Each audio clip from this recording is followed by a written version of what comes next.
Terima kasih sahabat Wari masih terus setia mendengarkan saya Adi Puyoko di Siaga Malam. Dan sesuai janji saya, kita akan ajak berbincang Kapolres Lampung Tengah Polda Lampung AKBP Dovi Fahlevi Sanjaya SIK MSI.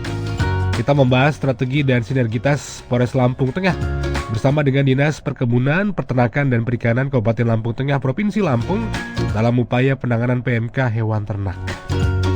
Bagaimana sinergitasnya di sana? Saya sudah tersambung bersama dengan Kapolres Lampung Tengah AKBP Dovi Fahlevi Sanjaya. Selamat malam Pak Kapolres. Assalamualaikum Pak. Selamat malam, waalaikumsalam warahmatullahi wabarakatuh. Salam presisi Pak Kapolres, sehat Pak ya? Salam presisi. Oke Pak, kita ini kan menjadi atensi khusus dari Pak Kapolri begitu ya.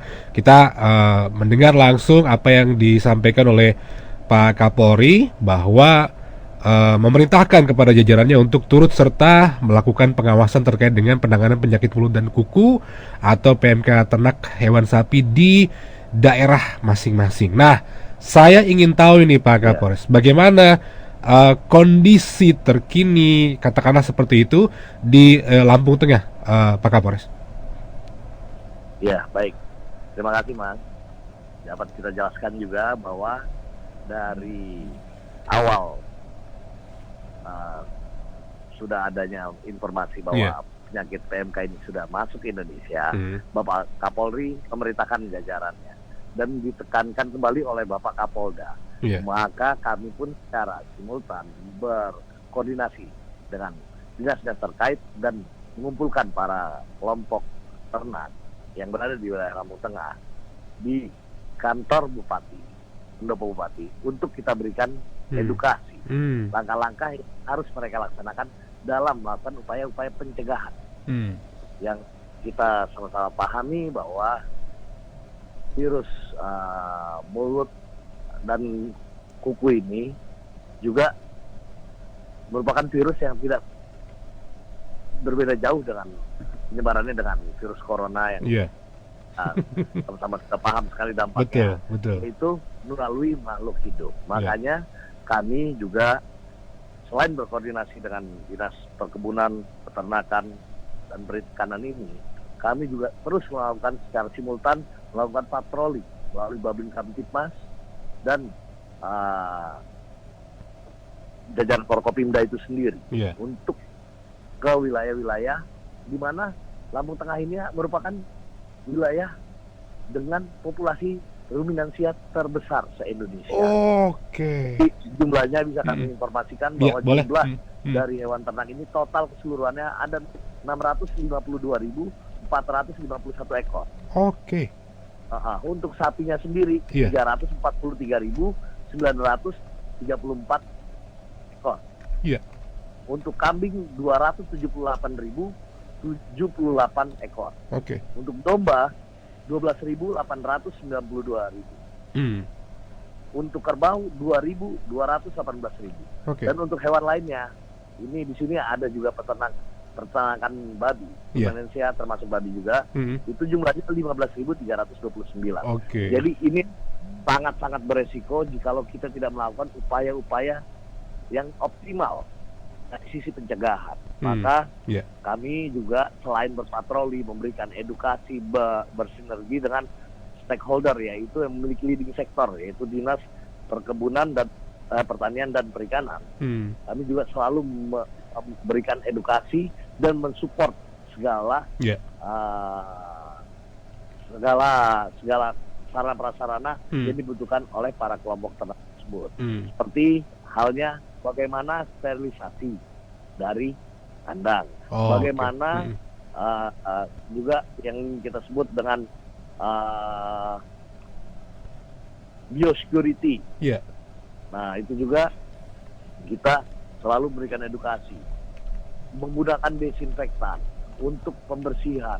Terus bagaimana kandang itu kalau dalam keadaan tempat tertutup harus memiliki tempat karantina, dan bagaimana mengecek itu harus secara rutin tanda-tanda yang dapat menimbulkan tanda-tanda ternak terinfeksi virus PMK tersebut.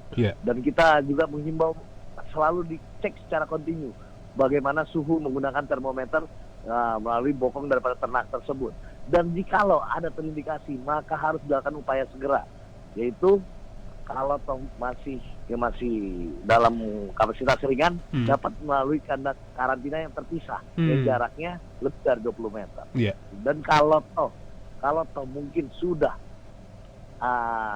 tanda-tanda itu sangat-sangat terlihat, maka dilakukan upaya mungkin pemotongan segera.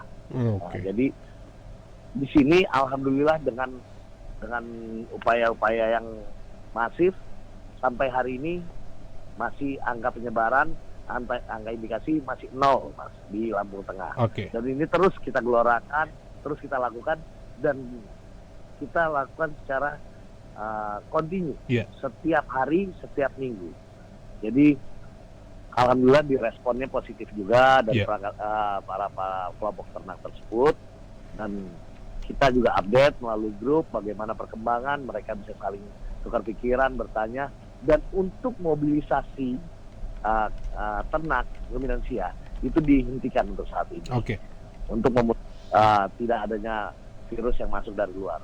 Sehingga mereka yang sudah punya, mereka tetap mengecek terus setiap hari ternaknya dan mobilisasi tempat. Baik. Tetap mereka lakukan. Iya, Pak. Tadi kan Pak Kapolres juga menyampaikan ke saya, ini mirip-mirip lah dengan apa yang kita sebut dengan COVID-19.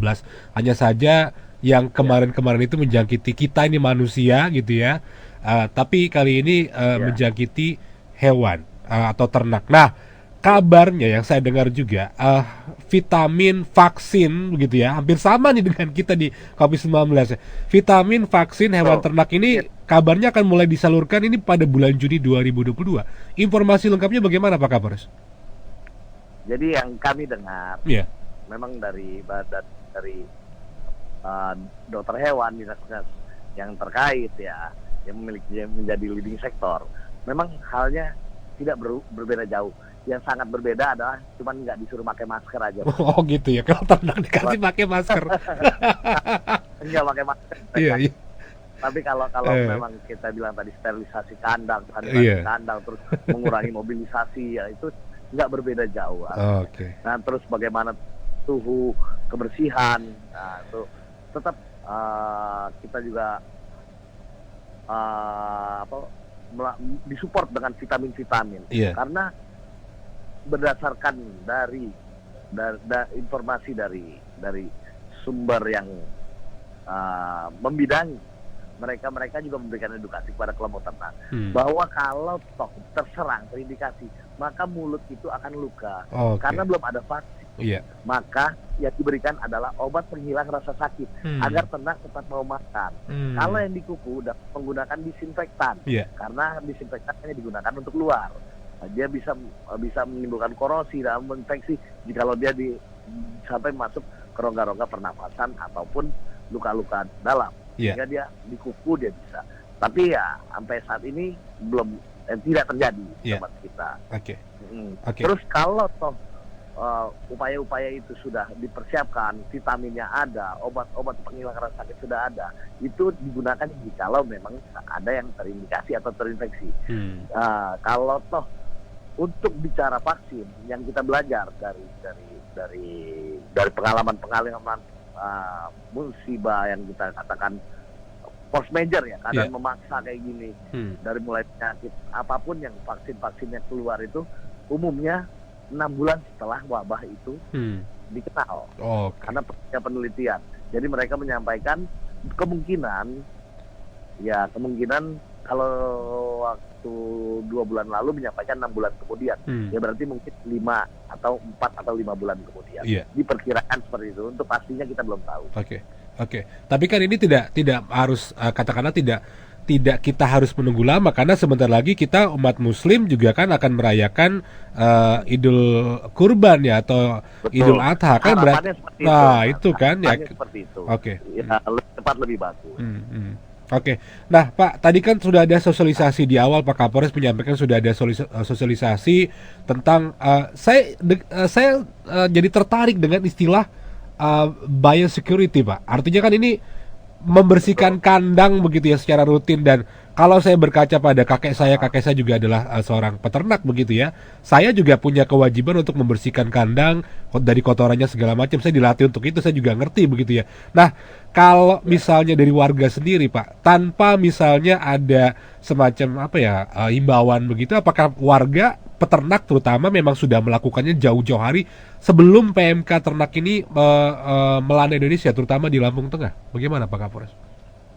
Ya, jadi kalau kita survei dan kita berdiskusi, ternyata penerapan untuk biosecurity itu sudah ada di beberapa lokasi.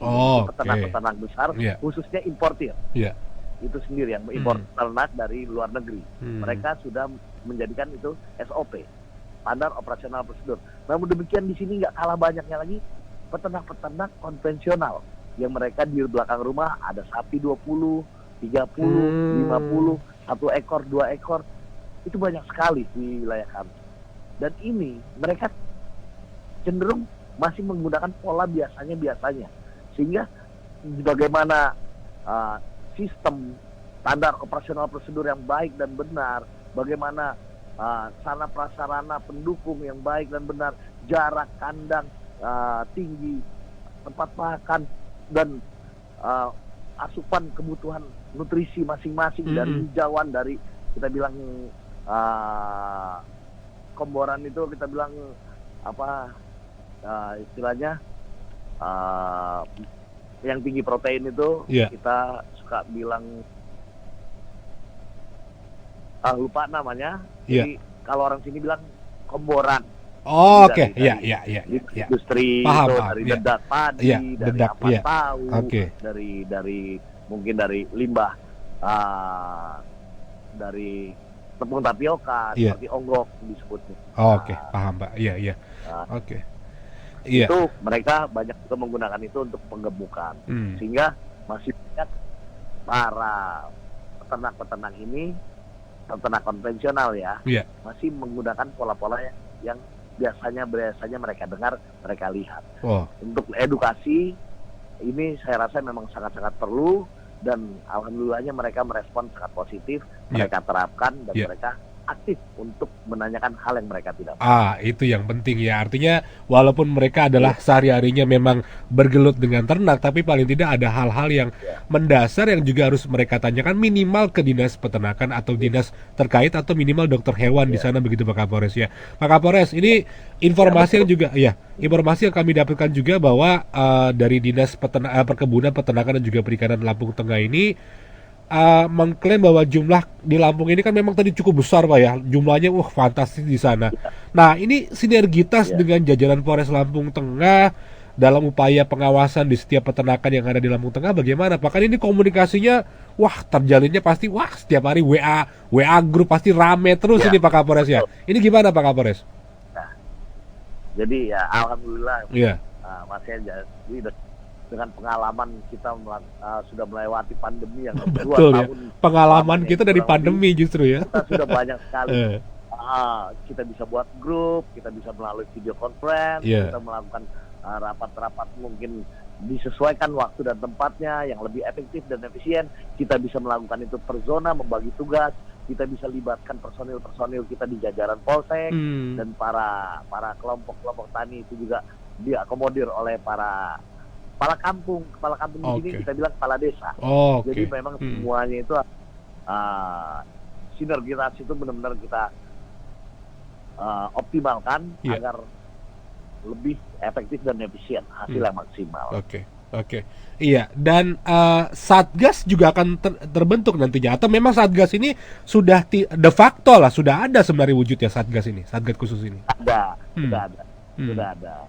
Satgas itu kita kan tadi saya bilang kita membagi tugas per zona, personil daripada dinas-dinas terkait, Polri, TNI, itu sudah ada yang kita bisa katakan itu Satgas.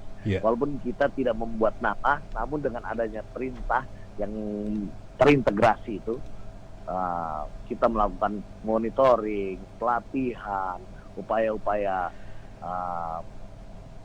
lainnya yang kira-kira dapat dilakukannya pencegahan dini untuk jauh daripada resiko tersebut, ya saya rasa itu sudah suatu bentuk satgas. Hanya kita tidak memberi nama apa satgas namanya. Betul, gitu Pak ya. Pak, sebelum saya berlanjut ke pertanyaan berikutnya, kita dengarkan dulu, ada pesan penting juga yang harus kita dengarkan. Jangan kemana-mana Pak Kapolres ya. Nanti setelah ini saya akan tanyakan tentang prom atau informasi yang satu ini. Jangan kemana-mana sahabat Polri. Anda sedang mendengarkan Siaga Malam di Polri Radio. Sebagai ujung tombak kepolisian, dia menjadi perpanjangan lidah segala keluh kesah warga binaan. Di situ kita bertugas utamanya dari segi keamanan. Keamanan warga itu yang paling utama. Saya rasa kalau kita sedang menangani pasien yang kondisi kritis itu selalu menegangkan. Kalau pasien lagi penuh gini, pasti setiap hari menegangkan. Berlandas kesetiaan dalam pengabdian, ketulusan dan keikhlasan, dia terjun langsung melayani. Menolong orang yang sesak ya, mulai panik, mulai berpikir cepat. Kita harus kolaborasi dengan dokter, tindakan apa yang harus selanjutnya kita lakukan ya. Melindungi demi mewujudkan rasa aman. Ekonomi bisa jalan kalau timbulnya rasa aman. Bisa tercapai apabila fondasi hati ataupun spiritual dari masyarakat di situ itu punya dasar yang kuat. Nah, di situ dari segi ekonomi kita juga bisa kita bangun, karena tanpa adanya ekonomi yang mulai tertata, keimanan pun bisa tergadaikan, kan begitu. Polri Radio mengangkat ke permukaan suka duka serta beragam cerita inspiratif mereka dan menggali lebih dalam Babin Kamtibmas setiap hari pukul 19 waktu Indonesia Barat di Polri Radio. Siaga Malam Polri Radio. Terima kasih sahabat Polri masih terus setia mendengarkan Siaga Malam. Saya Adi Puyoko masih bersama dengan Kapolres Lampung Tengah, Polda Lampung AKBP Dovi Valevi Sanjaya, SIK MSI. Tadi ada informasi tentang Babin Kamtibmas. Sengaja saya putarkan terlebih dahulu sebelum saya minta jawaban dari Pak Kapolres. Pak Kapolres, tadi ada promo tentang program kami khusus di Polri Radio Babin Kamtibmasnya. Nah, ini pertanyaannya memang mengarah ke sana. Saya ingin tahu nih Pak, kan Polres Lampung Tengah juga bersama dengan Dinas Perkebunan, Peternakan dan juga Perikanan kan memantau kondisi kesehatan hewan secara rutin tadi seperti Pak Kapolres sampaikan begitu ya. Nah, Pak Babin Kamtibmas selain mengayomi warga gitu ya, ini tugasnya jadi tambah lagi Pak, double ini Pak anggota Babin Kamtibmas di sana. Nah ini gimana Pak ceritanya? Silakan. Kalau kita ini kan ya sudah jelas di Undang-Undang Polri, Undang-Undang Nomor 2 tahun 2002, bahwa kita sebagai pelayan, pelindung, pengayom, pemelihara Kamtibmas, penegakan hukum, dan ini salah satu wujud daripada pelayanan kepada masyarakat. Nah, itu pun mereka juga sebelum mereka turun ke masyarakat, mereka pun sudah lebih awal diberikan pelatihan. Wah, keren asli. Kompetensi mereka sudah diberikan. Jadi mereka memang, karena kita tahu dimensi yang ada Kamtibmas di masyarakat ini bersifat global.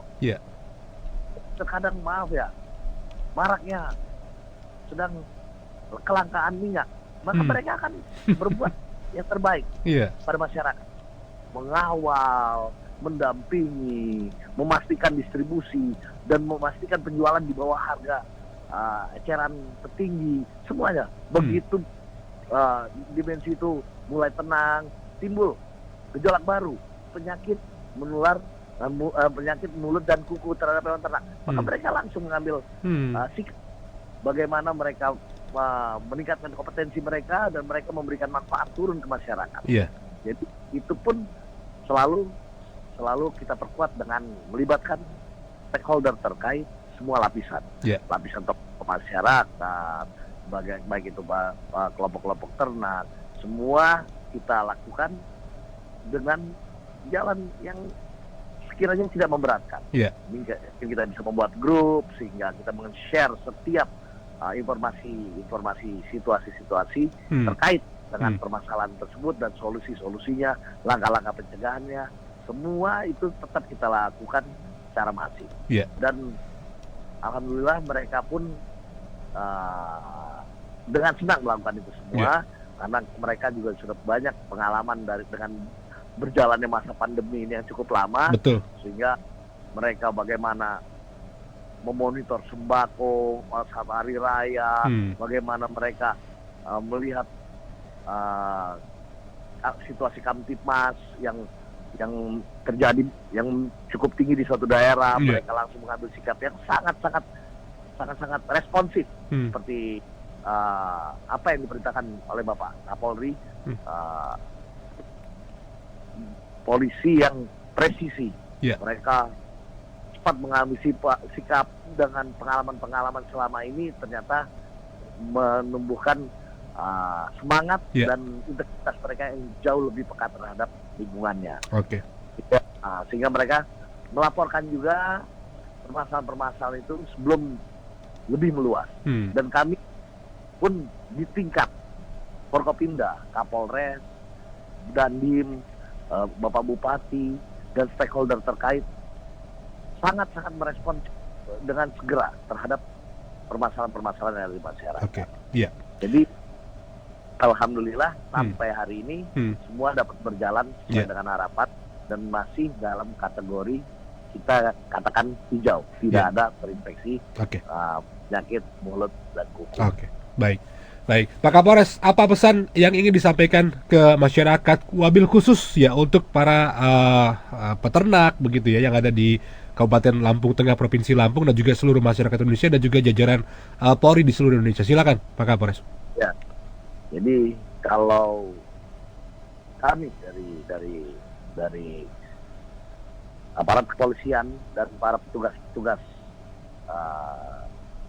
tempat, kita sangat menyadari bahwa dengan soliditas, integrasi, baik internal maupun eksternal, masalah-masalah itu yang besar menjadi kecil, yang kecil bisa kita segera hilangkan. Karena kita juga sudah banyak pelajaran, banyak pengalaman. Dan jikalau kita fokus kepada permasalahan yang sedang fenomenal ini, masalah penyakit mulut dan kuku, ruminansia, mendekati masa Idul Kurban, maka tetap mencegah lebih baik daripada mengobati. Makanya yang tadi saya bilang, dari mulai sterilisasi kandang, yang dia menjaga kebersihan kandang, menghilangkan endapan-endapan, kotoran-kotoran, selalu dibersihkan, sanitasi kandang yang mungkin mencuci semua dengan disinfektan, dan melakukan biosecurity, mensterilkan benda maupun orang yang masuk ke dalam area kandang, dan tidak melakukan mobilisasi ternak. Itu sudah sangat-sangat membantu hingga waktunya vaksin itu diberikan. Selama sebelum diberikan, maka kita semua harus melakukan upaya-upaya pencegahan yang optimal dengan langkah-langkah yang tadi saya telah sebutkan. Dan para petugas, saya harapkan tetap semangat, jangan pernah menyerah, karena ini merupakan ladang ibadah. Jangan dijadikan ancaman, jadikanlah peluang untuk mengabdi kepada masyarakat. Amin. Baik.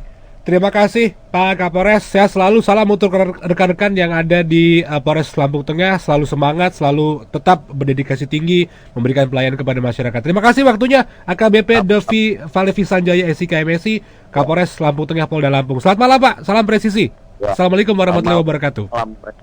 Waalaikumsalam warahmatullahi wabarakatuh. Iya, demikian sahabat Polri, perbincangan saya bersama dengan Kapolres Lampung Tengah Polda Lampung AKBP Devi Valevi Sanjaya SIK MSI, membahas strategi sinergitas Polres Lampung Tengah bersama Dinas Perkebunan, Peternakan dan Perikanan Kabupaten Lampung Tengah dalam upaya penanganan PMK hewan ternak di Provinsi Lampung.